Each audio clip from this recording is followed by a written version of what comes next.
you push horror into a different direction. You weave it in with fairy tales, with dark fairy tales, with dark fantasy. But do you think that there is some relationship? I'm just asking. I have no idea. It's some relationship between the horror film and what you can do with it, almost like an experimental film. Say you can push the envelope of the medium a little further. Oh, and there's people. Look, the best horror filmmaker of all times probably is David Lynch. Yeah. You know, and I think it's because his logic is the logic of dreams. Yeah. Now, I think that any genre has a breadth and a width that you need to accept and explore, and you land on the range. It's like, you're like a singer. You may admire somebody else's singing, but you know your range. You know what note you can reach, and you try to be really good in that range and stay comfortable and make it your own and enjoy it, not try to supplant it, you know? And I think Lynch sings in a different range, yeah, completely, always, no matter what he touches. And I think that is his niche, that is his voice, and he makes every song unique.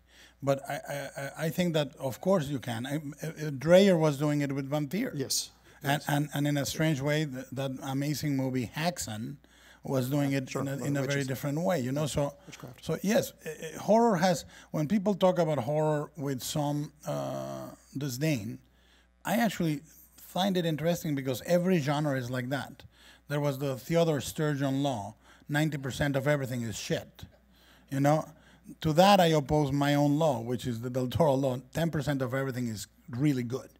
You know, yeah, so, cup is half full. I try to go to the 10%, but horror particularly gets this bad vibe. But in comedy, you can laugh, like or not, a fart comedy or Woody Allen, right? And they're the same genre, but the spectrum is in two different sides, and the latitude of horror often is ignored.